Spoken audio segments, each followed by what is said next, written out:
বলি, গুসা করে একটা রাজনৈতিক দল। আমরা সংস্কারের পক্ষে কথা বলি, গুসা করে একটা রাজনৈতিক দল। আমরা বলি লন্ডনে বসে ষড়যন্ত্র হয়, গুসা করে একটা রাজনৈতিক দল। লন্ডনে অবশ্যই ষড়যন্ত্র হয়। হাসিনার পতিত দূষররা একটা পক্ষ পালিয়েছে ভারতে, আরেকটা পক্ষ পালিয়েছে লন্ডনে। সুতরাং যারা ফেসিবাদ বিরোধী রাজনৈতিক দলে যারা আছেন, আপনারা গুসা করেন না। চাঁদাবাজ যদি আপনারা না হন, আপনাদের গায়ে তো লাগার কথা না। টেন্ডারবাজ যদি না হন, আপনাদের গায়ে তো লাগার কথা না। আপনারা কি সংস্কারের বিরোধী অবস্থান নিয়েছেন? যদি গুসা করেন তাহলে ধরে নিব আপনারাই সংস্কারে বাধা দিচ্ছেন। প্রিয় তরুণ প্রজন্ম, এখানে আমার যে ভাইরা উপস্থিত হয়েছেন, পরবর্তী বাংলাদেশ আমাদেরকে বিনির্মাণ করতে হবে। পরবর্তী বাংলাদেশ আমাদের সাকিব শাহরিয়ার ভাইরা করবে। পরবর্তী বাংলাদেশ খালেদ সাইফুল্লাহ ভাইরা করবে, মেহবুব হুসাইন ভাইরা করবে। তাদের হাতকে শক্তিশালী করতে হবে। ভারতে বসে, লন্ডনে বসে আওয়ামী লীগের পতিত দূষণরা এখনো পর্যন্ত ষড়যন্ত্র করে যাচ্ছে।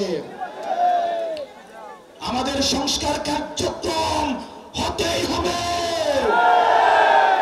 তাতে যদি কেউ বাধা দেয় তাহলে আমরা ধরে নেব আওয়ামী লীগকে পাহারা দেওয়ার জন্য আওয়ামী লীগের এক্সটেনশন হিসেবে আপনারা এই দেশে কাজ করে যাচ্ছেন। প্রিয় যশোরবাসী, ৭১ সর্বপ্রথম যেই জায়গাটা স্বাধীন হয়েছে সেটা হচ্ছে যশোর। আমরা যশোরে দাঁড়িয়ে বলছি, এই যশোর থেকে আমাদের সংস্কার, বিচার এবং নির্বাচন কার্যক্রমে নেতৃত্ব দিতে হবে। অত্যন্ত সুপরিকল্পিত ভাবে এনসিপি কে নির্বাচন বিরোধী বানিয়ে দেওয়া হচ্ছে। আমরা এনসিপি সবচেয়ে প্রগতিশীল এবং নির্বাচনের জন্য সবচেয়ে যদি কেউ কথা বেশি বলে থাকে সেটা হচ্ছে এনসিপি। আমরা এনসিপি সংস্কার চাই, আমরা এনসিপি বিচার চাই, আমরা এনসিপি নির্বাচন চাই। আর একটা দল রয়েছে তারা কেবল নির্বাচন চায়। আমাদেরকে তিনটাই দিতে হবে। আমাদের সংস্কার দিতে হবে, নির্বাচন দিতে হবে, বিচার করতে হবে।